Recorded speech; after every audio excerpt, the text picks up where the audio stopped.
Nous étions mariés depuis 10 ans quand mon mari a trouvé l'amour de sa vie. Il m'a dit qu'elle avait une âme pure, qu'elle ne se souciait pas de l'argent. Je me suis tourné vers mon assistante et j'ai dit, annulez ces cartes black, suspendez la couverture médicale de sa mère et changez les serrures. Il avait trouvé l'amour de sa vie. Eh bien, j'allais exaucer son vœu. Je m'assis devant ma coiffeuse, fixant la femme dans le miroir. À 35 ans, deux fines ridules apparaissaient déjà au coin de mes yeux. C'était le coup physique. Des nuits blanches à gérer la comptabilité d'entreprise de ma société, à m'inquiéter de la maladie de ma belle-mère et à financer les interminables projets de recherche académique de mon mari. Ce soir, j'avais choisi une robe en soie prune profond, élégante mais imposante, à l'image de ma position actuelle, tant dans ma famille que dans le monde des affaires. C'était aujourd'hui mon 10e anniversaire de mariage avec Vittorino. On dit souvent que le dévouement d'une épouse n'est jamais sans récompense. Je m'étais accroché à cette phrase pendant une décennie. En tant que fille privilégiée, d'une riche famille de San Polo, j'avais accepté d'épouser Vittorino, un professeur d'université en difficulté, accablé par de lourds fardeaux familiaux. À l'époque, mes parents y étaient fermement opposés. Ma mère me disait que le problème n'était pas d'épouser un homme pauvre. Le problème était d'épouser une famille qui ne savait rien apprécier. Mais j'étais jeune. Je croyais en l'amour, en la bonté et en l'intellect de Vittorino. J'ai tout laissé entrer par une oreille et sortir par l'autre. J'ai investi tout mon héritage et mon sens aigu.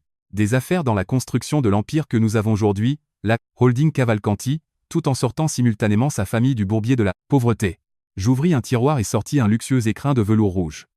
À l'intérieur se trouvait une montre Patek Philippe que j'avais commandée en Suisse il y a 6 mois. Vittorino se plaignait souvent que le bracelet en cuir de son ancienne montre était usé et qu'il ne paraissait pas assez élégant pour ses conférences ou ses réunions avec les chefs de département.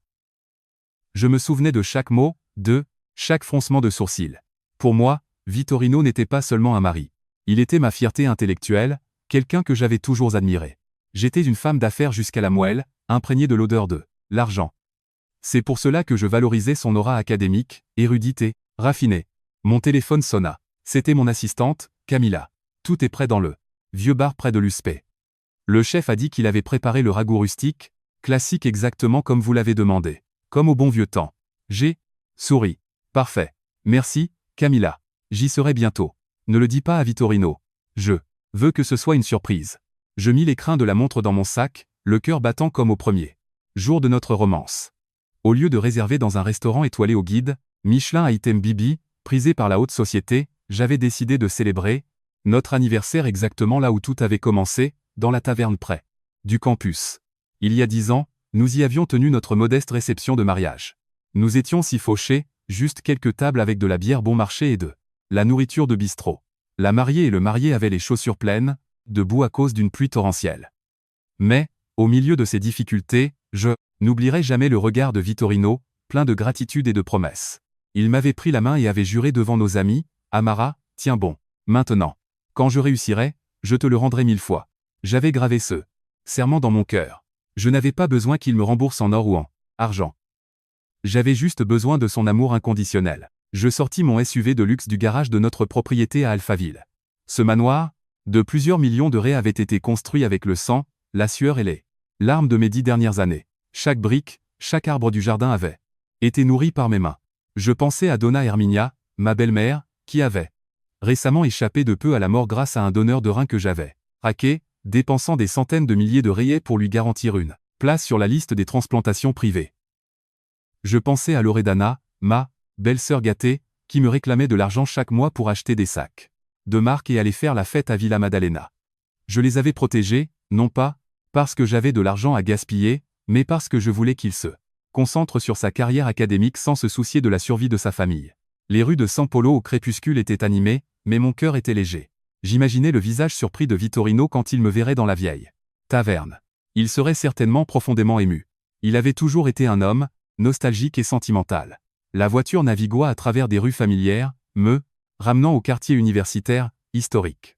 Les vieux arbres Sibipiruna étaient toujours là, témoins silencieux de générations d'étudiants. Je me garais, dans un coin isolé, lissais ma robe et retouchais mon rouge à lèvres rouges. Je voulais paraître radieuse, montrer à Vittorino que, malgré le passage du temps et le poids écrasant de la pression corporative, sa femme conservait sa beauté et son charme. Je sortis de la voiture, la brise fraîche du soir faisant osciller ma jupe en soie. Une vague d'excitation remplit ma poitrine. Je n'avais rien dit à Vittorino. Je lui avais simplement envoyé un message disant que j'avais un dîner d'affaires tardif et qu'il devait manger sans moi.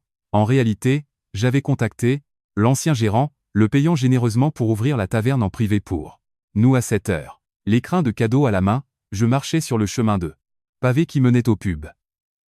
Des souvenirs défilèrent dans mon esprit. À l'époque, un plat de ragoût à 30 raies était le luxe maximum que Vittorino pouvait s'offrir. Nous partagions chaque cuillerée de sauce. Nous nous gardions les morceaux de viande les plus tendres. Comment ce passé indige pouvait-il être si beau et significatif? Je ne pouvais pas imaginer que le lieu qui gardait les plus beaux souvenirs de ma vie deviendrait, ce soir, le cimetière de mes 10 ans de mariage. La porte en bois de la taverne, à la peinture écaillée, était entr'ouverte, projetant un mince faisceau de lumière jaune. J'ai souri, présumant que le gérant avait déjà allumé les lumières pour moi. Mais non, quelque chose n'allait pas. Mon cœur arrêta un battement quand je vis une Mercedes noire familière garée discrètement, derrière une haie d'arbustes. C'était la voiture que j'avais offerte à Vittorino, le mois dernier pour célébrer la publication de son nouveau livre académique.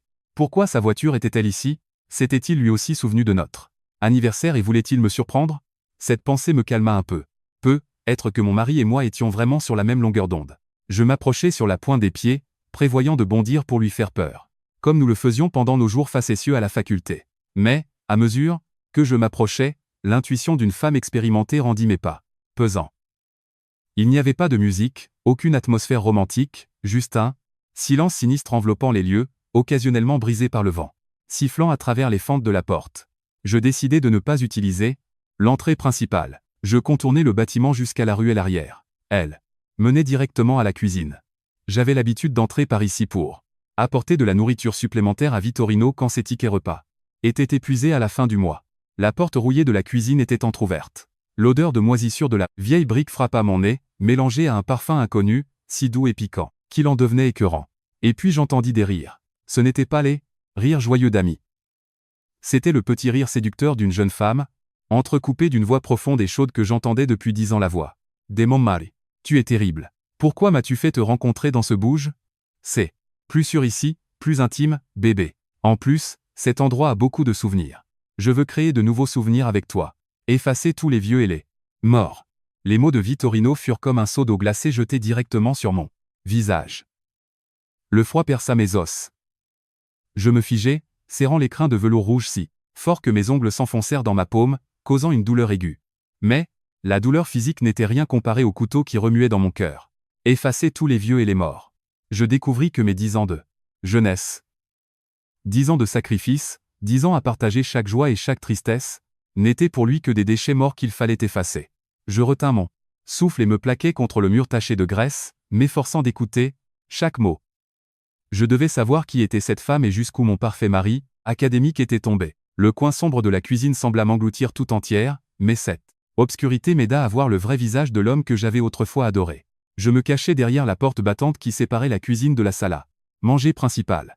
La fente étroite laissait à peine passer mon regard, mais c'était suffisant pour capter toute la scène. Sous l'éclat jaunâtre d'une vieille lampe à incandescence, Vittorino était assis sur l'un de ses bancs vinyles familiers. Mais il n'était pas seul. Assise sur ses genoux se trouvait une jeune femme svelte, aux longs cheveux noirs lisses. Elle portait un haut blanc moulant et une mini-jupe provocante. Sa poitrine était collée à celle de mon mari. Les mains que je tenais chaque nuit, les mains dont j'avais pansé les coupures, caressaient maintenant le dos nu d'une autre femme. Je sentis ma respiration se bloquer, comme si quelqu'un m'étranglait. Le sang me monta à la tête. Mais la rationalité d'une PDG forgée dans d'innombrables batailles de conseil d'administration me força à garder mon calme. Je ne pouvais pas m'effondrer maintenant. Je devais tout voir. Je devais tout entendre. Victor. La voix de la fille était douce comme du sucre, mais à mes oreilles, elle sonnait aussi rance que des ordures pourries. Mes frais de scolarité arrivent à échéance, et ma mère est très malade à l'intérieur du pays. Je ne sais pas comment je vais faire. Je pense que je vais devoir suspendre mon semestre. Vittorino la serra plus fort contre lui. Sa voix était pleine d'une compassion et d'une tendresse qu'il ne m'avait pas montrée depuis des années. Petite sotte, tu m'as moi. Pourquoi t'inquiètes-tu pour l'argent? Concentre-toi seulement sur ton diplôme. Je m'occuperai des factures médicales de ta mère et de tes frais. Scolarité. Tu es un talent. Tu es ma muse. Je ne te laisserai pas être souillé par la saleté de ce monde. Mais d'où vas-tu tirer l'argent? J'ai entendu dire que ta femme contrôle les finances d'une main de fer. Est-ce qu'elle sait que tu m'aides? À la mention de mon nom, le ton de Vittorino changea violemment. La tendresse disparut, remplacée par un ressentiment et un dégoût effrayant. Ne mentionne pas cette vieille sorcière. Tu gâches l'ambiance. Que sait-elle d'autre que l'argent, l'argent et encore l'argent? Elle passe ses journées enterrée dans des tableurs, à calculer les profits et les pertes. C'est un robot matérialiste. Et sec. Chaque fois qu'elle ouvre la bouche, c'est pour parler d'acquisition corporative et de contrat. Être près d'elle me donne l'impression d'étouffer, dans une prison. Je me mordis la lèvre jusqu'au sang. Vieille sorcière. Robot matérialiste sec. Cet argent matérialiste a acheté les médicaments qui ont sauvé la vie de ta mère. Il a acheté la Mercedes que tu conduis, le manoir à Alphaville où tu habites et a financé le laboratoire de recherche qui t'a donné ton prestige. Ces tableurs secs ont été la seule chose qui a empêché ta famille pathétique de mourir de faim et d'être méprisée par le monde. La fille eut un petit rire avec une légère note de triomphe. Eh bien, elle me semble très capable. En plus, elle s'occupe si bien de ta famille. J'ai même entendu dire qu'elle finance des bourses d'études pour notre université. En fait, ma bourse est financée par son entreprise. Ces paroles frappèrent mon cerveau comme la foudre. Une bourse de mon entreprise. Je plissai les yeux, essayant de mieux voir le visage de la fille. Dans la pénombre, son visage ovale et ses grands yeux innocents me parurent soudain familiers. C'était Kessia Evan, une étudiante en lettres que j'avais personnellement approuvée pour une bourse de mérite de 50 000 ré au début de l'année. Je m'en souvenais parfaitement parce qu'elle avait écrit un essai personnel touchant sur ses origines humbles et sa détermination féroce. Quand je lui avais remis le chèque lors du banquet, elle m'avait tenu la main les larmes aux yeux et avait dit « Merci, Madame Amara. Vous êtes la bienfaitrice de ma vie. Je veux suivre votre exemple et devenir une femme de succès. » Je découvrais qu'elle suivait mon exemple en volant mon mari. Elle utilisait mon propre argent pour acheter du maquillage, faire du shopping et utiliser ensuite cette fausse innocence pour séduire le mari de sa bienfaitrice. L'audace dépassait mon imagination. Vittorino eut un geste de dédain, caressant les cheveux de Kessia. Son argent, c'est mon argent. Tu penses que c'est une sorte de génie? Sans mon soutien émotionnel, sans moi pour gérer le fonds domestique, comment pourrait-elle gagner de l'argent si facilement? Elle n'est qu'une machine à billets. Mais, toi, Kessia, tu es une âme, le vrai amour de ma vie. Tu es pure. Tu comprends la poésie, la musique, l'art. Tu comprends le tourment d'un intellectuel comme moi. Quand elle rentre à la maison, elle sent seulement l'argent et un parfum cher et écœurant. L'odeur me donne la nausée. L'odeur me donne la nausée. Ces mots résonnèrent dans ma tête. Le parfum cher, que je porte parce qu'il a dit un jour qu'il sentait l'élégance. Pour qui travaillais jusqu'à l'épuisement? Je regardais les crins de velours dans ma main. La Patek Philippe étincelante semblait se moquer de moi. Ma sincérité, mes 10 ans de dévouement étaient maintenant comparés à une sugar baby, universitaire et piétinée impitoyablement par l'homme avec qui j'avais partagé ma vie. La colère en moi n'explosa pas en un feu brûlant. Elle devint froide et tranchante comme la glace d'un glacier. J'eus pitié de moi-même et un dégoût absolu pour ces deux-là jouant cette farce romantique. Toute l'affection, tout le respect que j'avais pour Vittorino s'évaporèrent à cette seconde précise. Je respirai profondément, avalant mes larmes. La vieille Amara, la fille naïve de l'université qui croyait à l'amour dans un taudis, était morte. Celle qui se tenait là maintenant était Amara Cavalcanti, PDG de la holding Cavalcanti. Je ne laisserai personne piétiner ma fierté. Je posai soigneusement les crins de cadeaux sur une table de préparation poussiéreuse. Je n'en avais plus besoin. Je lissai mes cheveux et ajustai ma robe. Je n'allais pas entrer là, dedans et faire une crise de jalousie hystérique, comme une bourgeoise de télé. Réalité. J'allais entrer et leur enseigner le véritable coup de la trahison. Je fis un pas en avant et donnai un coup de pied dans la porte en bois de toutes mes forces. Le fracas fort et sec brisa l'atmosphère intime. Le couple adultère faillit sauter de sa peau. Kessia lâcha un cri étouffé et repoussa Vittorino, s'affairant maladroitement à boutonner son haut. Vittorino devint pâle comme un linge. Ses yeux s'écarquillèrent, fixant la porte comme s'il avait vu la faucheuse elle-même. Je m'arrêtai à l'entrée, mon ombre projetant une longue ligne sur le vieux sol à damier. Mon regard était de la glace pure. J'examinais les deux, qui tremblaient comme des rats d'égout, surpris par un projecteur. Vittorino. Ma voix était un murmure, mais elle portait assez d'autorité pour le faire taire instantanément. Il bégayait, incapable de former une phrase cohérente. Amara. Qu'est-ce que tu fais ici? Je ne répondis pas immédiatement. J'entrai lentement. Le tic-tac de mes talons, Louboutin contre le carrelage était ferme, comme le marteau d'un juge prêt à rendre une sentence. Je marchais droit vers leur table. Je tirais une chaise en plastique en face d'eux et m'assis, croisant les jambes avec la même dominance naturelle que j'utilisais dans la salle de conférence. Surpris, je forçais un sourire. Un sourire que je savais être bien plus terrifiant que des larmes. N'est-ce pas aujourd'hui notre 10 anniversaire? Je suis venu me rappeler le bon vieux temps. Et qu'est-ce que je trouve? Une performance de théâtre amateur hautement divertissante. Kessia me reconnut enfin. Le sang se retira complètement de son visage. Elle baissa rapidement la tête, se tordant les mains et se cachant timidement derrière l'épaule de Vittorino. Madame Amara, je suis désolé. Tais-toi. J'utilisais mon ton le plus froid. Je ne t'ai pas donné la permission de parler. Je me tournai vers Vittorino, l'homme dont j'avais ajusté la cravate amoureusement ce matin. En le voyant maintenant, débraillé et transpirant abondamment de peur, je ne ressentais rien d'autre qu'un profond mépris pour sa lâcheté. Qu'est-ce que tu disais il y a une minute? Je penchai la tête, feignant de réfléchir. Une vieille sorcière, un robot matérialiste sec qui ne comprend que l'argent. Vittorino, ces 10 dernières années, cette vieille femme a financé toute ton existence, de ta nourriture et ton logement jusqu'à ton faux prestige académique. Tu dis, mon argent te donne la nausée. Pourtant, tu acceptes fidèlement ton argent de poche chaque mois.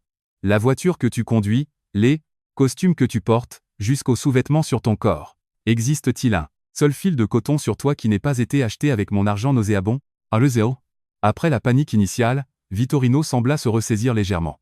L'ego blessé d'un homme qui se considérait comme un intellectuel supérieur s'enflamma. Il se leva, ajustant sa chemise, essayant de retrouver un peu de sa dignité habituelle.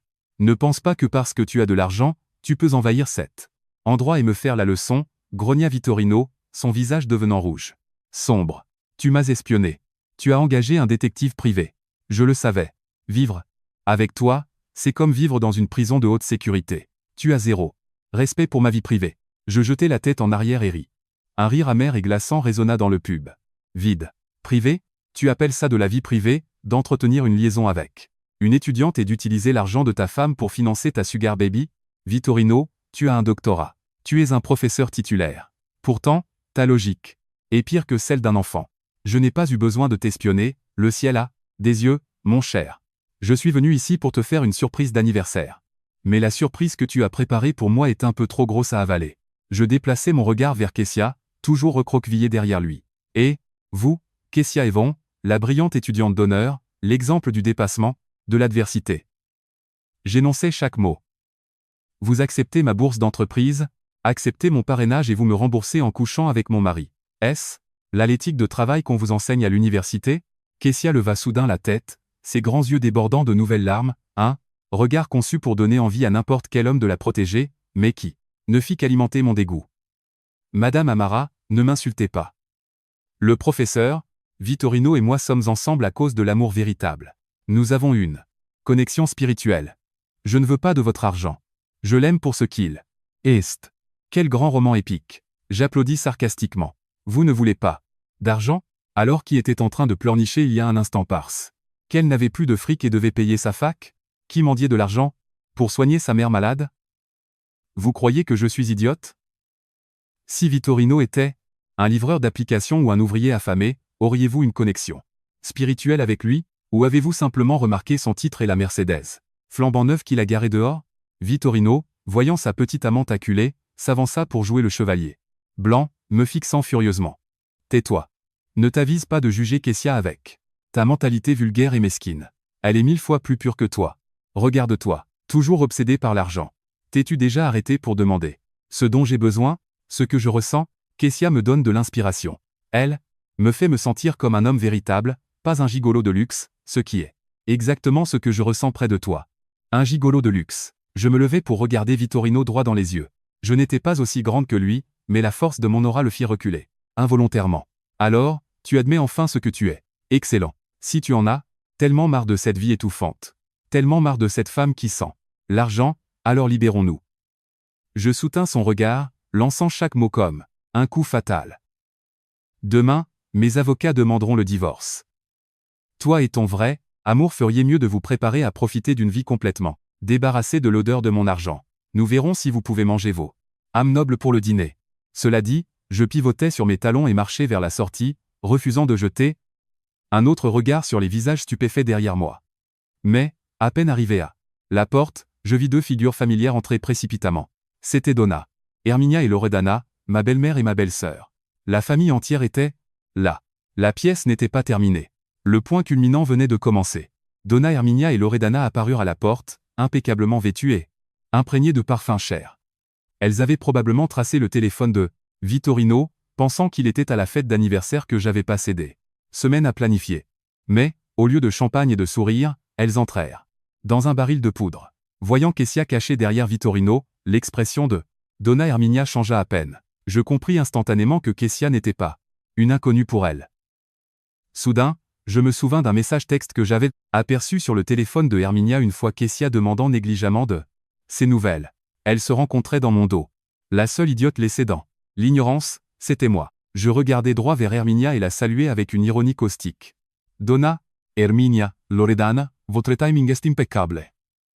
Intrez et assistez au chef-d'œuvre que votre merveilleux fils et frère est en train de diriger. Avant que Herminia ne puisse parler, Vittorino fit un pas en avant, changeant instantanément de ton pour se faire passer pour une victime. Maman, regarde-la. Elle nous a traqués jusqu'ici juste pour faire un scandale et lancer des insultes contre moi et Kessia.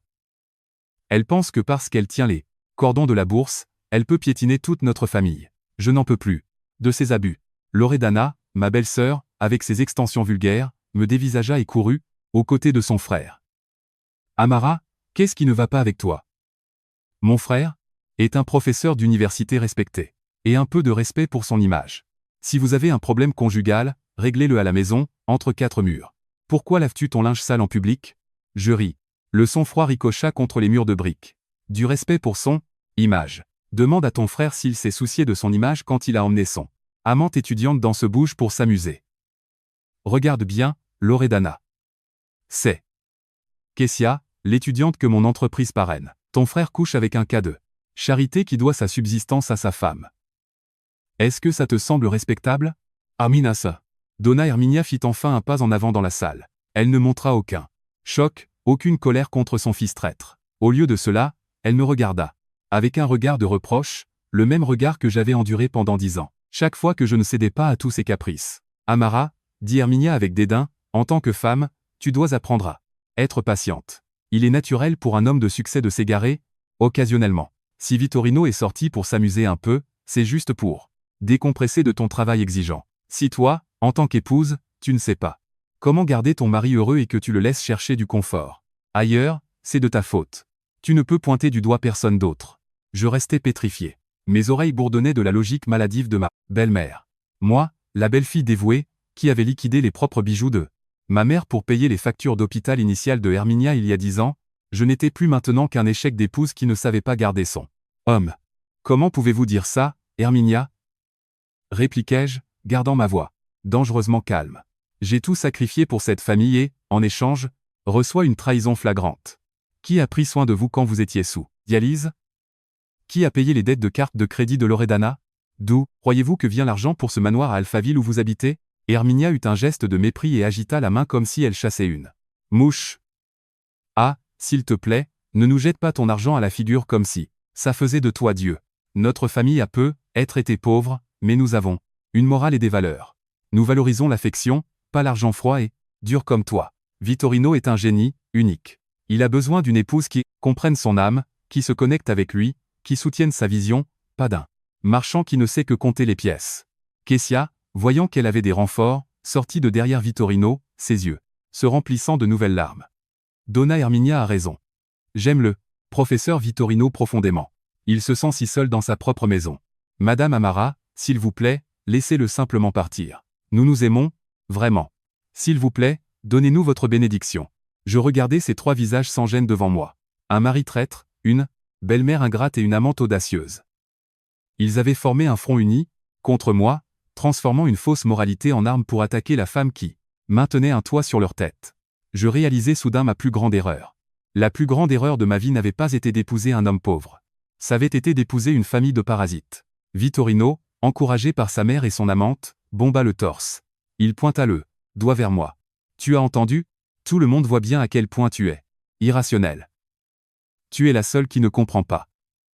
Tu te crois toujours la meilleure. Que tu fais une faveur à ma famille. J'en ai marre de ton attitude condescendante. Kessia est la personne qui me comprend, qui valorise mon humanité. Elle m'aime comme un homme ordinaire, indépendamment de la richesse ou du statut. C'est ça l'amour véritable. L'amour véritable indépendamment de la richesse. J'avais envie de lui cracher au visage. Voyons combien de temps dure ce roman épique quand je couperai l'artère financière. Je respirais profondément, restaurant totalement ma froide composture corporative. Je n'avais pas besoin de discuter avec des gens qui ne pouvaient même pas atteindre mon niveau intellectuel. Très bien, dis-je, ma voix tombant au zéro absolu. Si vous méprisez tous, tellement mon argent et appréciez cette affection noble et pure, je vais réaliser votre souhait. Je me tournai vers Herminia et Loredana, les frappant d'un regard si perçant qu'elles reculèrent physiquement. Herminia, Loredana, souvenez-vous des paroles que vous avez dites ce soir. Ne les regrettez jamais. Aucun. Puis je regardai Vittorino. Et toi, tu affirmes que Kessia t'aime exactement, comme tu es, dépouillé de toutes les choses matérielles, n'est-ce pas? Fantastique. Accroche-toi à cette croyance. Je pris mon sac, redressai ma colonne et gardai la tête haute.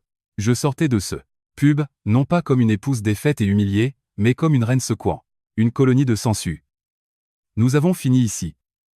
On se voit au tribunal. Je marchai vers la porte, laissant derrière moi leur regard de haine et le sourire triomphant sur le visage de Kessia. Elle pensait avoir gagné. Elle venait de faire un pas en enfer sans même s'en rendre compte. À peine eus-je posé le pied sur les pavés dehors que j'entendis des pas précipités derrière moi. C'était Herminia. Elle courut en avant, bloquant mon chemin vers la voiture, le visage rouge de colère. « Arrête-toi là. Où penses-tu aller? Tu provoques tout ce drame et après tu t'en vas comme si de rien n'était. » Je m'arrêtai et la regardai avec une froideur sans précédent. Dans le passé, chaque fois qu'elle élevait la voix, je baissais la tête et m'excusais juste pour maintenir la paix. Mais ce soir, ma patience était morte en même temps que mon mariage. Où je vais n'est pas votre problème. Vous n'avez plus le droit de m'interroger. Herminia me fixa, pointant un doigt aux ongles manucurés vers ma poitrine. Comment oses-tu parler à ta belle-mère de cette façon, petite ingrate? Tu crois que parce que tu as de l'argent, tu peux faire ce que tu veux? Je vais te dire une chose, mon fils a raison de te quitter. Une femme comme toi, qui ne sait que courir après l'argent, qui néglige son mari et ne comprend pas ce que signifie être soumise, personne ne veut de toi. Loredana courut flanquer sa mère. Oui, regarde-toi. Vieille, amère, toujours. Avec cette tête de celle qui n'aime personne. Kessia est jeune, belle et douce. C'est évident que mon frère est tombé amoureux d'elle. Tu devrais te regarder dans un miroir et faire ton examen de conscience au lieu de blâmer tout le monde. Je regardais ces deux femmes avec un dégoût pur et absolu. C'était ces personnes dont j'avais pris soin méticuleusement ces 10 dernières années. Je me souvins des nuits blanches assises aux urgences quand Herminia avait des épisodes d'insuffisance rénale. Je me souvins de Loredana m'appelant en sanglotant à 2h du matin parce que des collecteurs de dettes la menaçaient et que j'avais dû transférer des fonds pour la sauver. Je les considérais comme ma famille, mais pour elle, je n'étais qu'une vache à lait, un distributeur automatique, sans âme. Ça suffit. Hurlai-je, ma voix claquant comme un fouet. Toutes deux reculèrent en silence. Vous m'appelez matérialiste, vieille et amère. Très bien. Voyons combien de jours vous survivez avec votre noble morale sans l'argent de cette vieille matérialiste. Herminia eut un geste de dédain, croisant les bras. Ah, s'il te plaît, n'essaie pas de nous faire peur. Même sans ton argent, mon fils est toujours un docteur, un prestigieux professeur d'une université de pointe. Son salaire est plus que suffisant pour faire vivre notre famille. Tu crois qu'on va mourir de faim sans toi? Un professeur prestigieux? Je ris, d'un son rauque. Savez-vous seulement combien votre fils gagne réellement comme professeur adjoint? 12 000 raies par mois. Environ 9 000 après impôts. Herminia, cette somme ne couvrirait même pas le coût de vos vitamines importées mensuelles, sans parler des factures de bar de fin de semaine de Loredana. Vous croyez honnêtement que les voyages en Europe, les garde-robes de marque et les dîners dans les restaurants chers dont vous vous goinfrez venaient du chèque de paye de l'université? Loredana se figea et répliqua. Menteuse. Mon frère a des bourses de recherche, 2 millions de raies. Il me l'a dit lui-même. Arrête d'essayer de nous manipuler. Des bourses. Je secouai la tête, révolté par leur ignorance absolue. Ces projets sont financés à 100% par des dons de charité de mon entreprise, la Holding Cavalcanti. J'ai injecté des millions dans l'université pour lui acheter cette réputation. Maintenant que je révoque le financement, son laboratoire sera fermé immédiatement. Regardez. Herminia sembla hésiter une fraction de seconde. Mais son ego gonflé l'emporta. Tu n'oserais pas. Si tu fais ça, tu vas ruiner la carrière de mon fils. Ne sois pas si vengeresse. Vengeresse? Je fixai ses yeux. Comparé à la façon dont vous m'avez traité ce soir, Ce que je m'apprête à faire est un acte de pure miséricorde. Vous avez choisi votre camp. Vous avez choisi de m'insulter et de cracher sur tout ce que j'ai construit pour vous. Ne me blâmez pas quand l'impact arrivera. Je refusais de perdre un autre souffle avec elle. Je pivotai et marchai droit vers mon SUV. Herminia s'avança, essayant de m'attraper le bras, mais je claquai la porte au nez. À travers la vitre pare-balles, je pouvais la voir crier et jurer, le visage tordu de rage. Loredana trépignait sur l'asphalte de frustration. J'allumai le moteur et passai devant elle comme si elles étaient des étrangères. Dans le rétroviseur, les silhouettes de mes ex-parents diminuèrent jusqu'à disparaître dans la nuit polistane. Je ne pleurais pas. Mes larmes étaient trop chères pour être dépensées pour des gens qui ne le méritaient pas. La voiture entra sur l'autoroute. J'ouvris la fenêtre, laissant l'air de la nuit sécher la sueur froide sur mon front. Mon esprit était plus clair que jamais. La souffrance agonisante s'était évaporée, laissant derrière elle un calcul froid et hautement calibré. J'appuyai sur le bouton Bluetooth et composai le numéro de mon assistante la plus fidèle. Camilla, c'est Amara. Oui, Madame Amara. Je suis là. Comment s'est passé la surprise d'anniversaire? Vittorino était choqué. Plus que de raison, je lâchai un rire sec. Mais nous en discuterons plus tard. Maintenant, écoute mes instructions attentivement et exécute-les immédiatement. Oui, madame.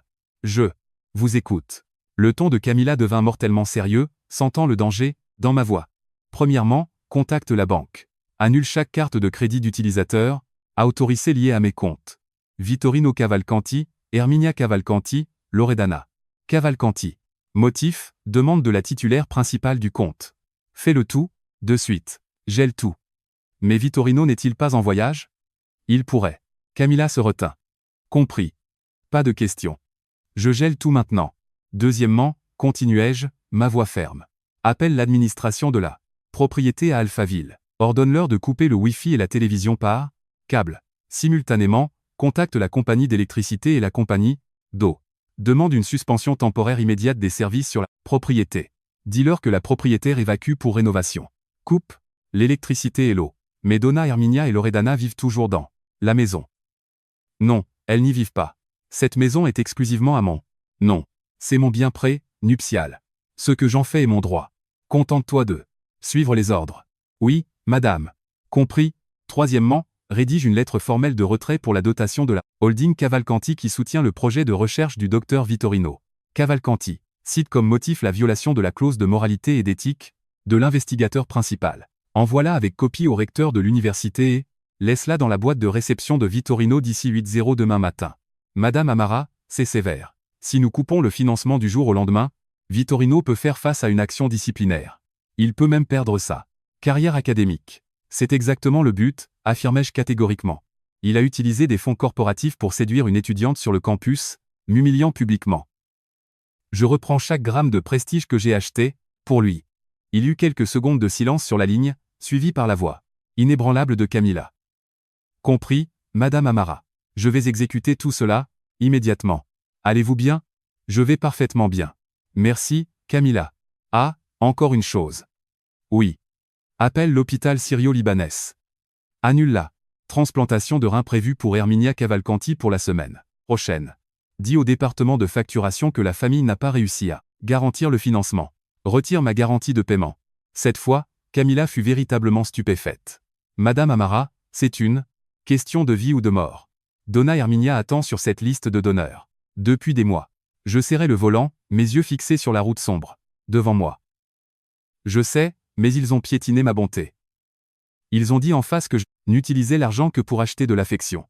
Eh bien, je vais leur montrer que sans mon argent, ils ne peuvent même pas payer pour continuer à respirer. Fais-le. Oui, madame. Je le fais maintenant. Je raccrochai et jetai le téléphone sur le siège passager. Une vague de satisfaction teintée d'amertume me submergea. Je n'avais jamais pensé pouvoir être si impitoyable, mais ils avaient arraché le monstre qui sommeillait en moi. Je me rappelais les paroles de Herminia. Notre famille a peu être été pauvre, mais nous avons une morale et des valeurs. Morale et valeurs. Une mère, défendant l'infidélité de son fils, une belle-sœur dégradant la femme qui payait ses dettes et une famille entière s'unissant contre son unique pourvoyeur. Je riais de leur morale. Le SUV entra dans le parking souterrain d'un gratte-ciel de luxe à Item Bibi. Je n'allais pas retourner à Alphaville. Cette maison était contaminée par l'odeur des traîtres. J'avais acheté ce penthouse en privé il y a 2 ans comme un Investissement immobilier, silencieux où me réfugier quand le travail était écrasant. Maintenant, ce serait ma forteresse, le point zéro pour ma nouvelle vie. Je me garai et pris l'ascenseur privé. Regardant les chiffres monter jusqu'au 50e étage, je savais que la véritable guerre venait de commencer. Ce soir serait une nuit d'une longueur agonisante pour eux. Quand leur carte Black serait refusée, quand le manoir plongerait dans l'obscurité totale, quand leur dernier espoir d'une chirurgie salvatrice serait éteint, ils comprendraient enfin le prix de la trahison. J'ouvris le penthouse et allumai les lumières. L'espace immaculé, silencieux et ultra-moderne m'accueillit. Je me servis un verre généreux de cabernet, sortis sur la terrasse et contemplai l'horizon scintillant de Sao Paulo. Demain, l'ouragan toucherait terre, et moi, Amara Cavalcanti, je serais celle qui contrôlerait la tempête. Le premier rayon de soleil du matin traversa les lourds rideaux occultants, illuminant l'immense et froid salon. Je n'avais pas dormi. Le verre de vin dans ma main était vide depuis longtemps, mais le résidu amer s'accrochait toujours à ma gorge. Je me levai, marchai jusqu'à mon bureau à domicile et allumai mon ordinateur portable. Les emails de confirmation de Camilla étaient arrivés à 3h du matin. Chaque ordre avait été exécuté. Les cartes Black étaient mortes. La lettre de retrait de financement était rédigée et attendait ma signature numérique. Les ordres de coupure de service public avaient été confirmés. Et, plus important encore, il y avait un email transféré de l'hôpital syrio-libanais confirmant l'annulation de la transplantation. Je fixai les mots sur l'écran. Des souvenirs de la recherche frénétique d'un donneur défilèrent au ralenti. Il y a 2 ans, quand Herminia avait été diagnostiquée avec une insuffisance rénale terminale, toute la famille s'était effondrée. Vittorino n'avait rien fait d'autre que pleurer et paniquer. Loredana était seulement terrifiée par le fait que si sa mère mourait, personne ne serait là pour me faire du chantage émotionnel pour lui donner de l'argent. J'avais pris les commandes. J'avais volé voir des spécialistes. J'avais travaillé avec les meilleurs néphrologues du pays. J'avais dépensé une somme absurde de mon propre argent pour trouver un donneur vivant compatible via un programme d'échange croisé. Je n'avais jamais compté le coût. À l'époque, je la considérais comme ma propre mère. Je me souvins du jour où j'avais reçu l'appel, disant qu'une paire avait été trouvée. J'avais pleuré des larmes de joie. J'avais couru à la maison pour annoncer la nouvelle. Herminia m'avait serré, fort, m'appelant sa sauveuse, la meilleure belle-fille du monde. Vittorino m'avait tenu les mains, jurant qu'il me devait sa vie. Tout cela n'était que du vent. Je cliquai sur la souris, apposant ma signature numérique au retrait de fonds de l'université. Un clic discret, portant le poids d'une sentence de mort indirecte, pour sa carrière. Je ne les tuais pas. Je retirais simplement le support de vie que j'avais fourni. S'ils détestaient tant mon argent, ils n'avaient qu'à compter sur leur affection pure pour se sauver. Je pris mon téléphone et appelai ma société de sécurité privée. Marcos, c'est Amara. Bonjour, Madame Amara. Comment pouvons-nous vous aider? J'ai besoin d'un déploiement d'équipe complète sur la propriété d'Alphaville. Immédiatement. Votre travail est de changer toutes les serrures et d'annuler les accès de sécurité biométrique. L'accès est restreint exclusivement à moi et à mes enfants. Personne d'autre n'entre, ni mon mari, ni ma belle-mère. Compris, madame. Et qu'en est-il de leurs affaires? Emballez tous leurs vêtements personnels et leurs bibelots bon marché dans des cartons de déménagement. Laissez-les devant le portail principal. Quant aux objets de valeur, les œuvres d'art, les antiquités, les bijoux, les voitures à moins qu'ils ne puissent produire un reçu prouvant qu'ils les ont achetés avec leur propre argent, tout reste à l'intérieur de la maison. Nous envoyons une équipe, dès maintenant. Et pour le Mercedes G-Wagon avec les plaques personnalisées, ce véhicule est enregistré au nom de l'entreprise. Envoie un chauffeur, pour le récupérer et ramène-le au garage corporatif. Si quelqu'un pose problème, appelle la police locale et laisse-les gérer cela comme une affaire civile. Compris? C'est comme si c'était fait. Je raccrochais, sentant une décharge d'adrénaline. Je n'étais plus l'épouse soumise. J'étais la maîtresse du jeu. Je mis un tailleur impeccable et appliquai méticuleusement mon maquillage pour cacher les cernes. Aujourd'hui, j'avais une autre réunion critique. Les personnes les plus importantes de ma vie, mes 2 enfants. Je me rendis à l'école privée d'élite où mes enfants, Luan, 10 ans, et Yara, 8 ans, étaient inscrits. Ils étaient mes trésors absolus. Ils étaient la seule raison pour laquelle j'avais hésité à mettre fin à ce mariage auparavant. J'avais été terrifié de détruire leur foyer, qu'ils ne manquent de leur père. Mais après la nuit dernière, je réalisais que les laisser grandir dans un marais toxique de mensonges, élevés par un père hypocrite et une grand-mère vicieuse, serait le pire type de maltraitance. Je les sortis de classe plus tôt. Quand ils me virent, ils coururent m'embrasser. Maman, tu es venue nous chercher tôt. Où est papa? Demanda Luan, ses yeux vifs étudiant mon visage. Papa est en voyage d'affaires, mon Chérie. Aujourd'hui, c'est juste nous trois. Nous allons prendre une glace et après maman doit vous parler de quelque chose d'important. Je les emmenai dans un glacier tranquille. En les regardant manger innocemment, leur glace, mon cœur se serra. Comment pouvais-je leur dire que leur père était un traître et leur grand-mère une parasite? Non, je n'empoisonnerai pas leur esprit. Je leur donnerai simplement un choix. Luan, Yara, commençai-je doucement, si un jour maman et papa décidaient que nous ne pourrions plus vivre dans la même maison, avec qui aimeriez-vous vivre? Les enfants s'arrêtèrent de manger. Yara, ma petite fille sensible, eut immédiatement les yeux larmoyants. Maman, toi et papa vous êtes disputés? Je ne veux pas que vous vous sépariez. Les parents de mon amie se sont séparés et elle pleure tout le temps. Je la pris sur mes genoux et embrassai ses cheveux. Je suis désolé, Yara. Parfois, les adultes ont des problèmes qu'ils ne peuvent pas résoudre ensemble. Papa et maman ne s'entendent plus. Mais quoi qu'il arrive, nous vous aimons tous. Les deux énormément. Luan, qui était remarquablement mature pour un garçon de 10 ans, repoussa son bol et me regarda droit dans les yeux. Je sais que papa a une autre amoureuse. Je me figeai. Quoi? Comment le sais-tu? Je le vois sourire à son téléphone tout le temps. Il y a quelques semaines, je lui ai demandé de jouer à un jeu sur son téléphone, et un message est apparu d'une fille qui l'appelait bébé. Papa avait enregistré son nom comme Kessia étudiante. Je restais sans voix. Les enfants voient tout. Mon fils savait depuis des semaines, portant ce secret tout seul. Et qu'en penses-tu? Demandai-je, là, voix tremblante. Je n'aime pas papa, dit Luan avec une certitude froide. Il ne joue jamais avec nous. Il est toujours enfermé dans son bureau. Quand il sort, il nous crie seulement dessus pour qu'on se taise. C'est toi qui nous emmène à l'école, qui nous aide avec nos projets de science et qui vas à mes matchs. Papa ment. Il a dit qu'il était à une réunion de la fac le mois dernier, mais je l'ai vu au centre commercial avec cette fille quand notre babysitter nous a emmenés faire des courses. Yara renifla et intervint. Je veux habiter avec maman aussi. Grand-mère est toujours méchante avec moi. Elle me dit que je suis irritante et inutile. Et tante Loredana prend toujours mon iPad et ne veut pas le rendre. Elles me font peur. En entendant les paroles de mes enfants, mon cœur se brisa en 1000 morceaux, pour se fondre immédiatement de nouveau, en un acier incassable. J'avais essayé de les protéger, mais la pourriture de la famille de Vittorino s'était déjà infiltrée dans leur vie. Herminia, Loredana et Vittorino n'avaient pas seulement abusé de moi, ils avaient négligé leur propre sang. Très bien. J'essuyai mes yeux et leur donnai un sourire féroce et résolu. Je vous promets, à partir de cette seconde, maman va vous protéger. Personne ne sera plus jamais méchant avec vous. Nous allons déménager dans une nouvelle maison super en ville, rien que nous trois, et nous serons très heureux. D'accord, dirent-ils en chœur, jetant leurs bras autour de mon cou. Ma plus grande peur s'était évanouie. Mes enfants m'avaient choisi. Ils étaient l'armure dont j'avais besoin pour mener cette guerre jusqu'à la fin amère. Je laissais les enfants dans la maison de mes parents à Angradore, pour quelques jours afin de pouvoir gérer le carnage sans entrave. Mes parents, en entendant la vérité, furent furieux mais totalement solidaires. Mon père m'embrassa et dit, « Tu fais la chose parfaite, ma fille. Nous avons eu tort de te laisser épouser ce fainéant. Brûle tout. Nous sommes avec toi. » Fortifié et libéré de tout fardeau, je retournai à Alphaville, prête pour le Grand Final.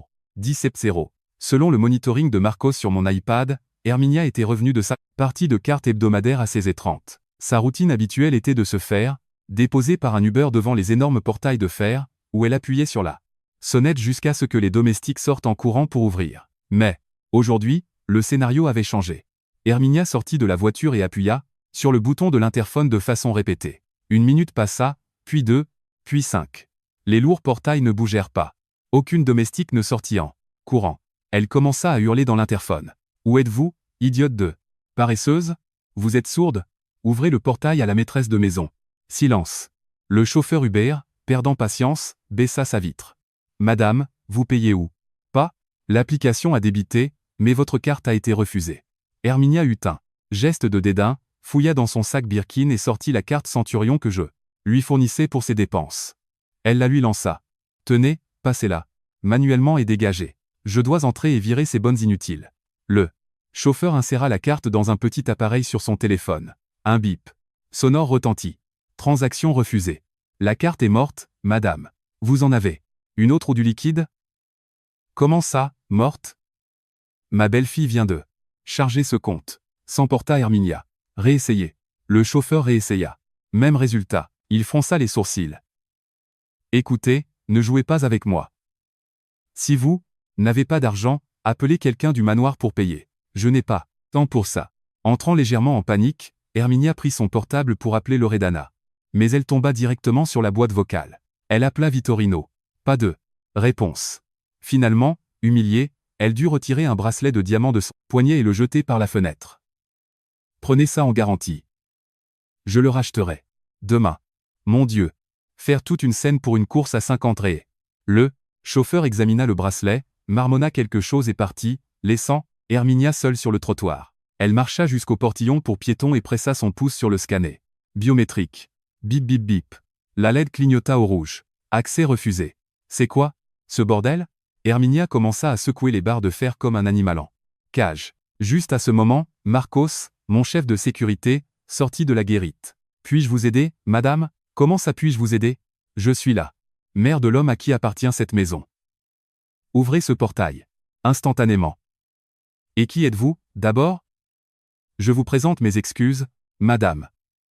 La seule propriétaire de cette maison est madame Amara Cavalcanti. Madame Amara a donné des ordres stricts interdisant tout personnel non autorisé sur les lieux. Je dois vous demander de vous éloigner du portail. Vous êtes devenu fou? Appelez Amara tout de suite. Madame Amara ne prend pas d'appel. Selon la mise à jour, votre nom a été retiré. Nous avons déjà emballé vos vêtements personnels. Ils sont dans ces cartons sur le trottoir. Veuillez récupérer vos affaires et quitter les lieux. Herminia tourna la tête et vit 6 cartons de déménagement empilés sur l'herbe. Près de la route. Elle perdit la tête. Elle se jeta sur le portail, hurlant des obscénités, essayant de griffer les barreaux. Marco ne s'y a même pas. Madame, si vous continuez à causer des troubles, j'appellerai la police et demanderai votre retrait pour violation de propriété. Humiliée, épuisée et confuse, Herminia s'effondra sur l'herbe à côté de ses cartons et commença à hurler. Mais dans ce lotissement ultra exclusif de manoir muré, personne ne se souciait d'une vieille femme piquant une crise de nerfs sur le trottoir. À 19h, Loredana arriva dans le SUV d'une amie. Elle était un peu éméchée après une fête dans un bar branché. Voyant sa mère assise, abattue, à côté d'une pile de cartons de déménagement, Loredana trébucha hors du véhicule. « Maman, qu'est-ce que tu fais ici dehors? Pourquoi tu n'es pas à l'intérieur? Les moustiques me mangent toute crue. » À l'intérieur, cria Herminia. « Ta belle-sœur psychotique nous a expulsés. Elle a changé les serrures, tué mes cartes de crédit et engagé des gorilles pour bloquer le portail. » Loredana dégrisa instantanément. Elle courut vers le portail et donna des coups de pied dans les barres de fer. « Amara, montre-toi. Tu ne peux pas nous expulser. Mon frère possède la moitié de tout ça. » Marco s'émergea de nouveau, livrant exactement le même avertissement légal glacial. Furieuse, Loredana prit son iPhone pour appeler ses amis patrons de boîte de nuit pour qu'ils viennent frapper les gardes. Mais au moment où elle déverrouilla l'écran, elle vit un message de la banque. « Votre compte, finissant par 4920, et un a été clôturé par le titulaire principal. » Puis un message de sa boutique préférée au centre commercial Cidade Jardim. « Salut Loredana, ton paiement a été refusé pour le sac Prada. Nous avons dû le remettre en rayon. » Loredana lâcha un cri guttural de pur désespoir. Elle était habituée à vivre comme une célébrité, passant la carte sans regarder le prix. Maintenant, debout, dans une rue sombre de banlieue sans un réal en poche, la réalité de la pauvreté absolue la frappa comme un train. Mais le véritable coup de grâce n'était pas encore tombé. Le téléphone de Herminia sonna. Identifiant de l'appelant, département des transplantations du Syrio-Libanais. Elle décrocha rapidement, désespérée d'avoir une once de bonne nouvelle. « Allô, c'est pour le rein? » « Bonsoir, Madame Cavalcanti, » répondit une voix clinique. « Nous vous appelons pour vous informer de l'annulation immédiate de votre chirurgie de transplantation prévue pour mardi. »« Quoi? Annulée? Comment ça, annulée ?» La voix de Herminia vacilla. « Votre garante financière, Madame Amara Cavalcanti, a officiellement retiré sa garantie de paiement et a demandé que votre dossier soit retiré de son plan. Concierge privé. Sans méthode de paiement garantie pour la procédure de 250 000 raies, la politique de l'hôpital exige que nous annulions la chirurgie. Nous vous enverrons les documents par courrier. » Le téléphone glissa des doigts tremblants de Herminia et heurta le béton. Son visage devint grisâtre, exsangue. Le seul espoir qu'elle avait de survie venait d'être systématiquement démantelé. Elle empoigna sa poitrine, haletante, alors qu'une attaque de panique s'emparait d'elle. « Maman, maman, qu'est-ce qu'il y a ?» cria Loredana, tombant à genoux pour la soutenir. « Elle m'a tué. » Haleta Herminia, des larmes coulant sur son visage ridé. « Amara a annulé l'hôpital. Ils ne me donneront pas le rein. » En entendant cela, les jambes de Loredana cédèrent. Mère et fille s'agrippèrent l'une à l'autre, sanglotant. incontrôlablement dans la nuit froide, entouré de cartons de déménagement bon marché. J'étais assise dans mon pantouse à Time Bibi, coupant une pièce de picanha Wagyu parfaitement cuite, quand mon téléphone vibra. C'était le numéro 2. Loredana. Je mis le haut-parleur et bus calmement une gorgée de mon cabernet. Parle. Le cri hystérique de Loredana explosa dans le haut-parleur, me forçant à éloigner le téléphone. Comment as-tu pu faire ça? Tu as annulé la chirurgie de ma mère. Tu veux qu'elle meure? Ouvre ce portail maintenant ou je jure devant Dieu que je te tue. Je mâchais calmement ma viande. Loredana, ma chérie, baisse d'un ton. Je n'ai tué personne. J'ai simplement arrêté de payer les factures. Les soins médicaux de ta mère sont la responsabilité de ton frère, pas la mienne. Pourquoi m'en dis-tu la charité à une étrangère matérialiste? Arrête de faire ta psychopathe. Tu sais très bien qu'on n'a pas ce genre d'argent. Ah, vraiment? Feignis-je le choc. Je pensais que ta famille avait une morale et des valeurs. Je pensais que ton frère était un génie certifié. Comment un génie? Ne peut-il pas payer les factures médicales de sa propre mère? De quoi avez-vous vécu toutes ces années? D'air pur, ou de la sueur sanglante de ce robot 7? Loredana, dépourvue de tout argument logique, recourut aux menaces. Si tu n'autorises pas le paiement de l'hôpital maintenant, je vais appeler Vittorino. Pour qu'il vienne là et qu'il t'en finisse. Il ne te laissera pas t'en sortir. Comme ça. Fabuleux. Riche fort. J'attends son appel. Appelle-le. Dis-lui d'amener son amour véritable pour réaliser la transplantation via connexion spirituelle. Voyons si l'amour peut guérir une insuffisance rénale. Je raccrochai et bloquai son numéro. 5 minutes plus tard, le téléphone sonna de nouveau. Vittorino. Je savais que Loredana l'avait appelé en pleurant. Allô, chérie. À quoi dois-je l'honneur? Répondis-je sur un ton ironiquement doux. Amara, qu'est-ce qui ne va pas chez toi, bordel? Rugit Vittorino, sa voix craquant de rage. Tu as jeté ma mère et ma sœur à la rue. Tu as coupé ses traitements médicaux. Es-tu une sociopathe? Vittorino, calme-toi, dis-je doucement. Ne viens-tu pas de me dire que vivre avec moi, c'était comme étouffer dans une prison? Je t'accorde une grâce. Je te libère, toi et ta famille, pour que vous puissiez vivre de manière indépendante et prendre soin les uns des autres avec votre profond amour poétique. Tu devrais me remercier. Arrête tes conneries. Ce que tu fais est illégal. Cette maison est un bien commun. Tu ne peux pas simplement expulser ma famille. Bien commun, ris-je. Pour un universitaire d'élite, tu es d'une ignorance choquante sur la loi. Cette propriété m'a été léguée en héritage par mon grand-père avant même que nous nous rencontrions. Le titre de propriété est exclusivement à mon nom. As-tu oublié le pacte prénuptial, inébranlable que tu as signé? Les biens prénuptiaux restent la propriété exclusive de leur détenteur. Qui vit dans ma maison dépend entièrement de mon jugement. Vittorino resta muet. Il s'était clairement bercé d'illusions au point d'oublier le pacte que mon père l'avait forcé à signer il y a une décennie. Très bien, grogna Vittorino, acculé.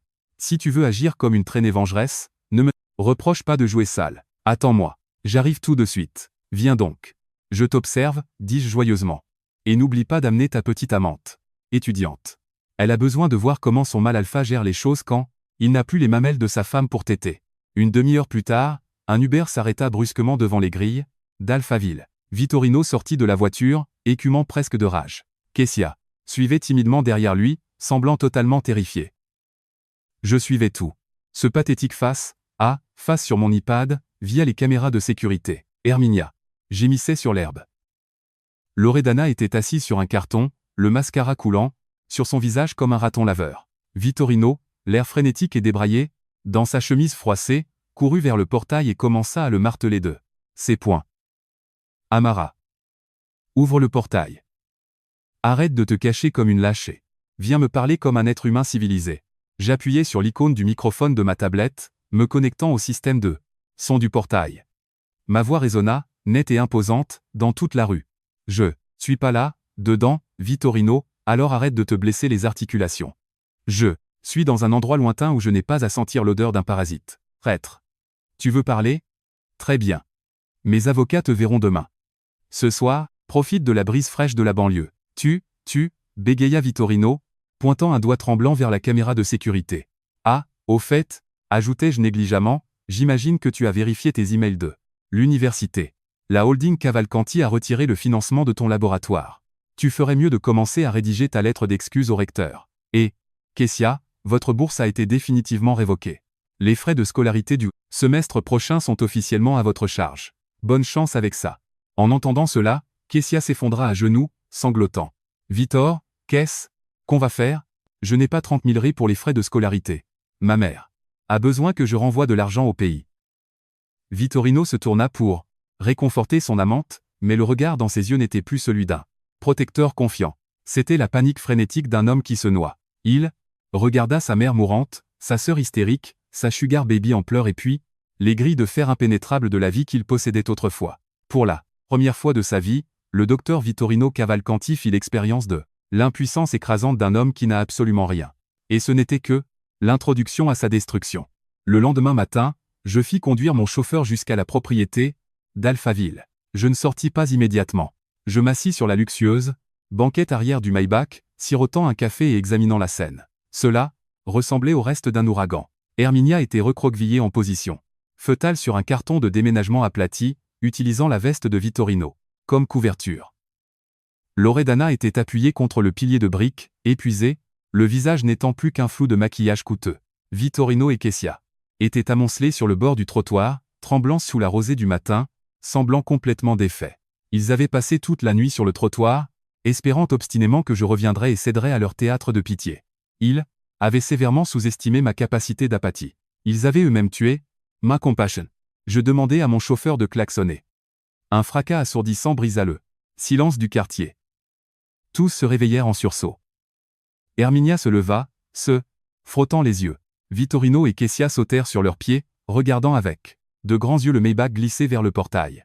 Je baissai la vitre teintée, fis glisser mes lunettes de soleil et leur offris un sourire glacial. Bonjour à tous. Comment s'est passée la nuit sous les étoiles? Très romantique, comme dans un film. Vittorino se jeta contre la voiture, frappant des mains sur la vitre. Amara, sors de cette voiture. Combien de temps vas-tu nous torturer? Ma mère est malade. J'ouvris calmement la portière et sortis. Marcos et deux gardes du corps me flanquèrent immédiatement, repoussant physiquement Vittorino pour le maintenir à distance. Je m'arrêtai au centre de l'allée, en sécurité derrière, les grilles de fer, les regardant comme une geôlière inspectant ses détenus. Vous torturez? Ris-je avec dédain. Je n'ai attaché les jambes de personne. Vous avez des pieds. Vous auriez pu appeler un taxi pour un hôtel bon marché. Pourquoi vous êtes-vous obstiné à vous accrocher à mon portail comme des sangsues? Ah, c'est vrai. Vous n'avez pas d'argent. Les cartes black sont mortes et aucun de vous ne porte d'espèces. Quelle tragédie pour la fausse haute société. Kessia, la voix enrouée d'avoir pleuré dans le froid, renifla bruyamment. Madame Amara, s'il vous plaît, si vous êtes en colère contre moi, punissez-moi. Ne faites pas souffrir Donna Herminia et le professeur. Elle est si faible. S'il vous plaît, laissez-la entrer pour se reposer. Je fixai Kessia dans les yeux, elle qui s'accrochait encore désespérément à son rôle de martyre innocente. Tais-toi. Tu as zéro droit de parler ici. Tu dis que je l'ai fait souffrir? C'est toi qui as détruit ce mariage. Tu as utilisé mes fonds corporatifs pour acheter des sacs Gucci et des journées au spa pour séduire mon mari. Et, maintenant tu veux jouer les mères Teresa. Je plongeai la main dans mon sac, sortis une épaisse pochette marron et la jetai à travers les barreaux. Elle frappa l'asphalte à leurs pieds. Lisez. Ce sont les relevés détaillés de la carte de crédit secrète que Vittorino a ouverte pour toi. 5 000 ré pour un sac, 20 000 ré pour un week-end romantique à Campos. 12 jours d'eau, 1000 ré par semaine dans des dîners chers, presque 100 000 ré. En 6 mois. Avec cet argent, Vittorino aurait pu louer un appartement de luxe pour sa mère pendant 1 an. En entendant la somme, Herminia et Loredana furent alertées. Elles se battirent pour ramasser la pochette, feuilletant frénétiquement les relevés bancaires. À mesure qu'elles lisaient les factures, leur visage se tordait de fureur. Tu as dépensé l'argent de mon fils en sac de marque? Cria Herminia, tournant sa rage totalement contre Kessia. Chaque fois que je demandais de l'argent, pour mes traitements holistiques, il me disait que les temps étaient durs, mais il flambait des dizaines de milliers avec une petite traînée. Loredana s'avança. J'ai demandé un peu pour acheter une robe pour un événement et il m'a traité de gaspilleuse. Et toi, tu es là à passer la carte comme si c'était la Monopoly. Kessia recula terrorisée, bégayant, non, Donna Herminia, ce n'est pas ça.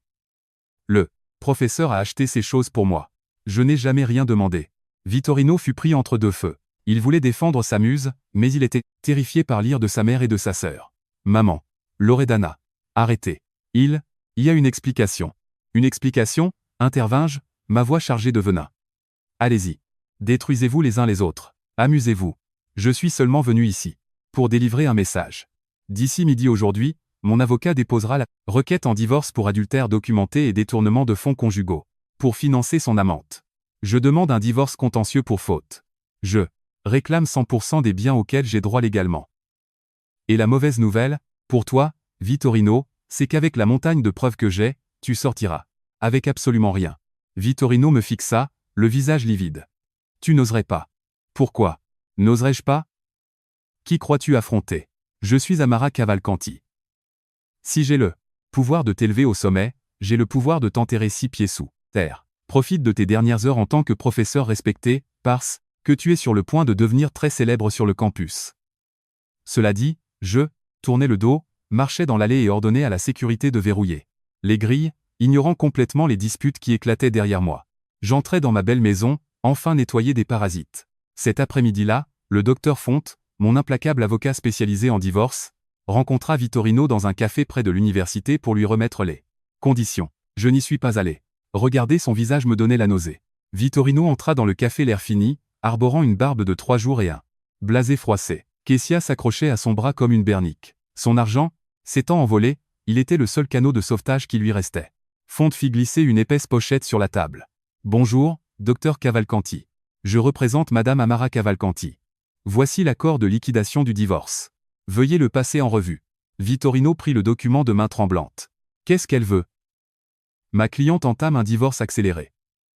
Quant au enfant, Madame Amara assumera la garde physique et légale totale. Elle renonce à la pension alimentaire venant de votre part, puisque vous n'avez pas de quoi payer. Quant aux biens, la propriété d'Alphaville et le Pantouz d'Itaïm sont des biens prénuptiaux, propriété intégrale de ma cliente. Le SUV Mercedes est enregistré au nom de la holding Cavalcanti. Par conséquent, vous n'avez droit à rien de tout cela. Vittorino frappa du poing sur la table. C'est absurde. J'ai mis 10 ans de sueur dans ce mariage. Je lui ai donné mon salaire de l'université. J'ai droit à la moitié. Cette maison à elle seule vaut 15 millions de raies. Kessia intervint, jouant le rôle de la partisane loyale. Exactement. Le professeur a travaillé sans relâche. Même s'il ne gagnait pas des millions, il a contribué. Votre cliente ne peut pas simplement le jeter dehors sans rien. Fonte sourit, un sourire d'avocat froid et exercé, et ajusta ses lunettes. Vous affirmez avoir contribué, docteur Cavalcanti. Regardons les chiffres. Fonte sortit un tableur financier codé par couleur. Ces 10 dernières années, votre revenu brut total en tant qu'académique a été d'environ 2 millions de raies. Cependant, vos dépenses personnelles, l'argent versé à votre mère et votre sœur, et les dons corporatifs que Madame Amara a injectés dans votre département universitaire totalisent un peu plus de 5 millions de raies. Mathématiquement parlant, docteur Cavalcanti, vous devez à ma cliente 3 millions de raies. Madame Amara fait preuve d'une générosité extraordinaire en ne vous traînant pas au tribunal civil pour récupérer ses fonds. Elle demande simplement que vous signiez les papiers et que vous disparaissiez. Vittorino fixa le tableur. Les chiffres étaient indéniables. Il n'avait aucune idée que j'avais tenu une comptabilité légale aussi méticuleuse. Mais, elle m'a donné cet argent volontairement. Bégaya-t-il. En effet, elle l'a fait. Mais si vous souhaitez contester cela devant le tribunal de la famille, nous serons forcés de soumettre toutes les preuves de votre adultère au registre public. Fonte jeta négligemment une pile de photographies brillantes sur la table des photos de Vittorino et Kessia entrant dans des motels, s'embrassant, dans des bars, avec les registres de vol pour leurs escapades romantiques. Si elles sont versées au dossier, elles deviennent publiques, continua Fonte, d'une voix mortellement calme. Elles seront sans aucun doute divulguées au recteur, au conseil d'éthique de l'université et sur les réseaux sociaux. Vous avez violé les politiques de fraternisation entre professeurs et étudiants. Votre titularisation sera révoquée. Vous serez banni du monde académique. Vous perdrez votre emploi, votre réputation et votre dignité. Vittorino ne pouvait plus parler. Il savait à quel point le conseil d'éthique de l'université était brutal. Si cela fuyait, sa carrière académique était morte. Son doctorat vaudrait moins que du papier toilette. Vous me chantez là, siffla Vittorino. Nous vous offrons un accord hautement favorable, corrigea froidement Fonte. Signez le divorce à l'amiable et sortez d'ici avec un reste de dignité, sans une dette de 5 millions de raies et sans scandale public. Luttez, et nous vous détruirons. Choisissez. Kessia, entendant les mots, perdre son emploi, et, dette, pâlit. Elle tira sur la manche de Vittorino, chuchotant frénétiquement. Vittor, bébé, signe. Seulement.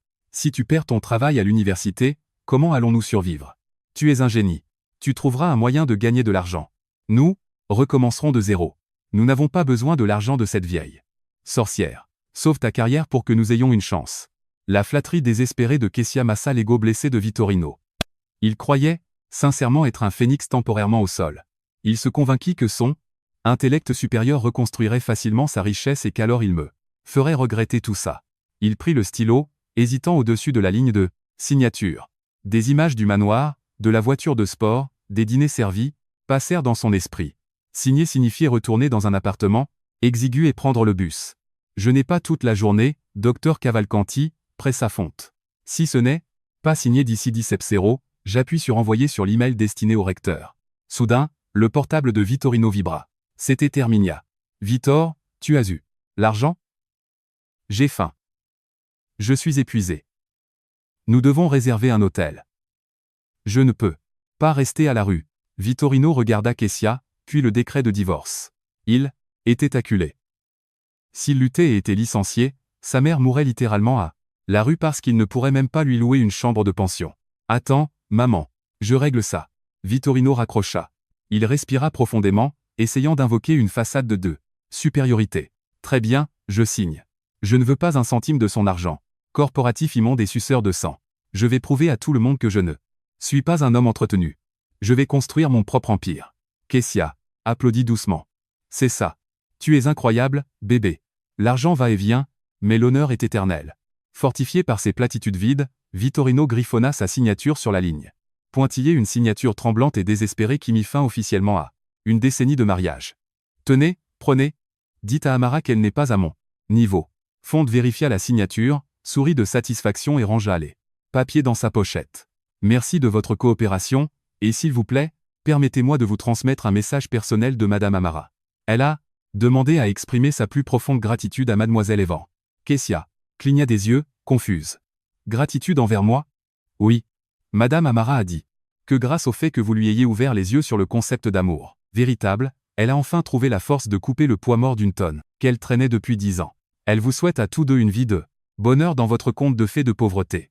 Fonte se leva et partit, laissant Vittorino et Kessia figés à table. Le coup de départ de l'avocat fut une gifle. La réalité commença à s'installer pour Vittorino. La liberté pour laquelle il venait de signer allait avoir un goût de cendre. Tenant sa copie du décret de divorce, Vittorino sortit du café. Il commençait à pleuvoir. Sans la Mercedes, lui et Kessia durent s'agglutiner sous l'auvent d'une boulangerie pour attendre un bus. Vittor, où allons-nous?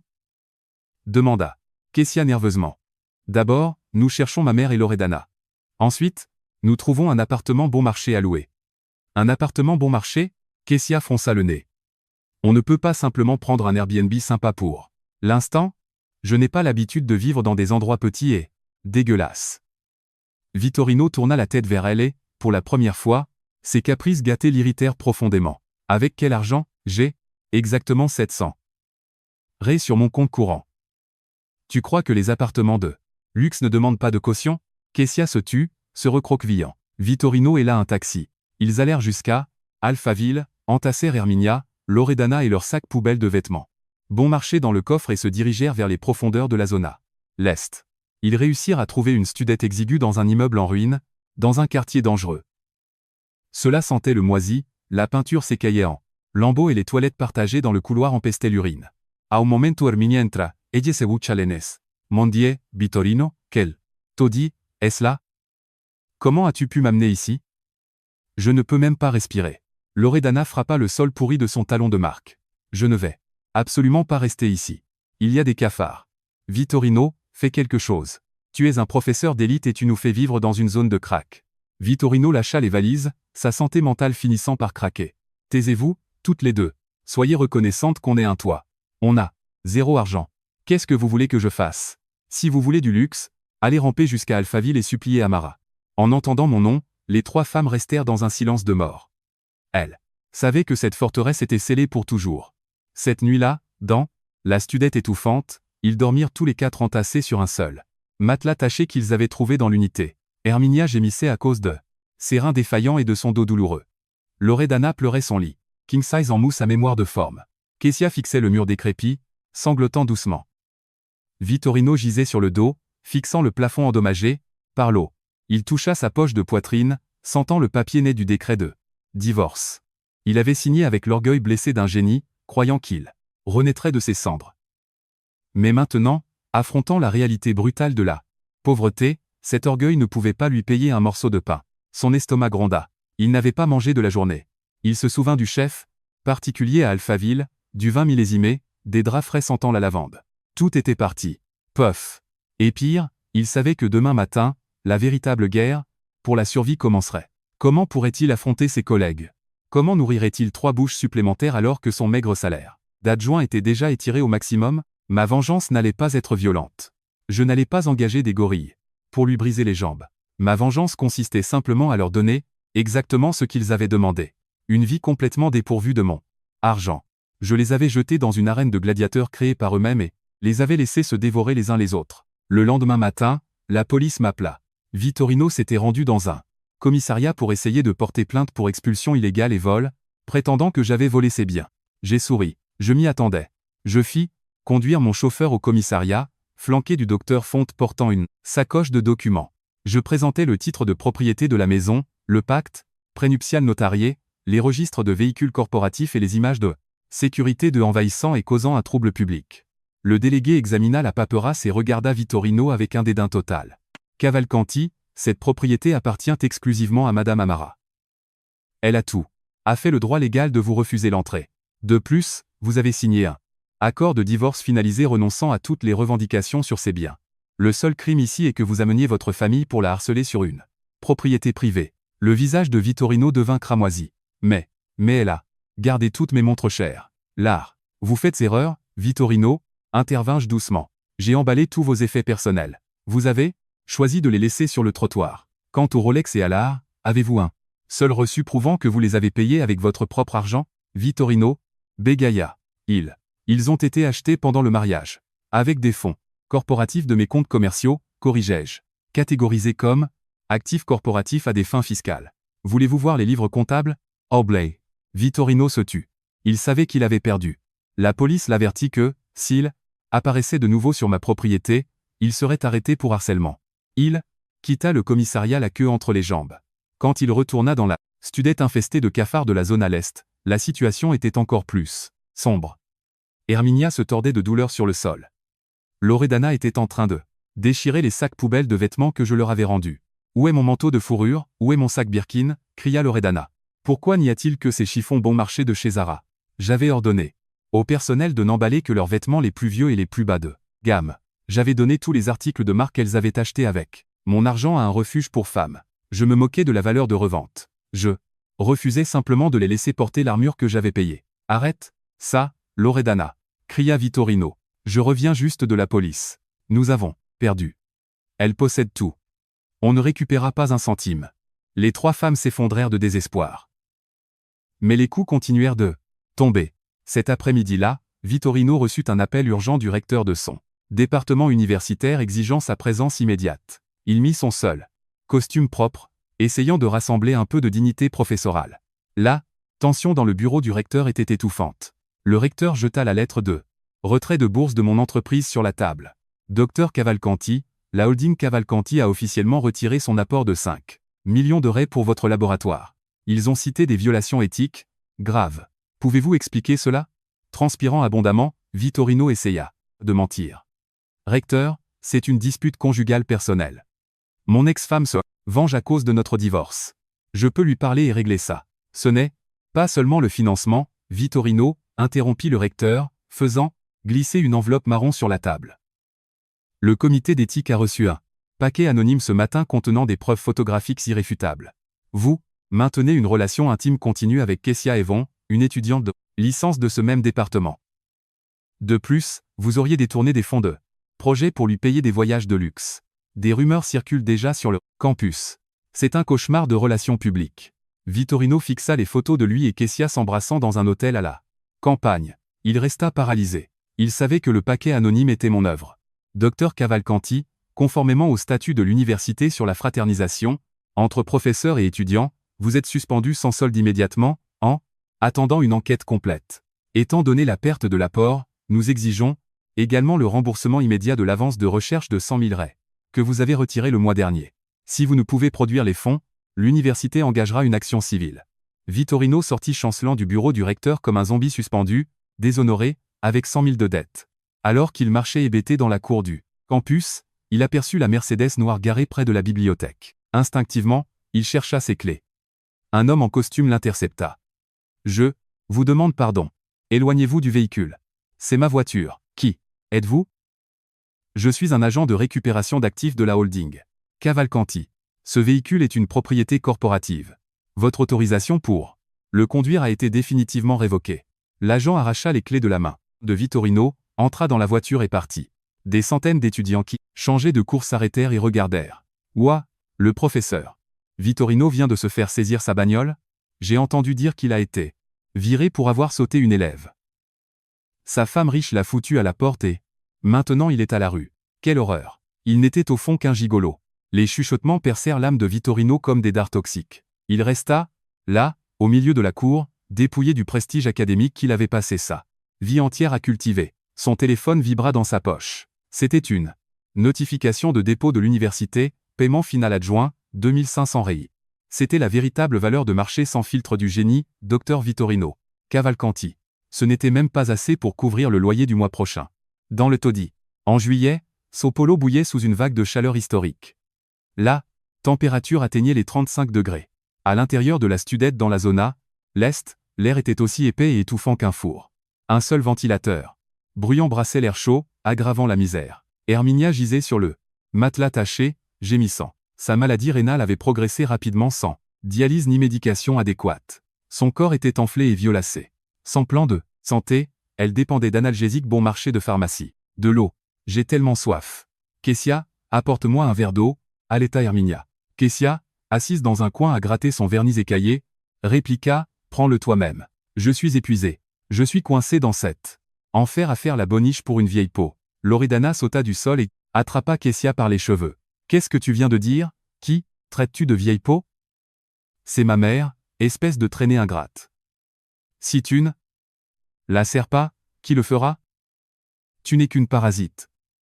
Les deux femmes tombèrent au sol, s'écorchant et s'arrachant les cheveux. Vittorino déverrouilla la porte et entra, trempé de sueur.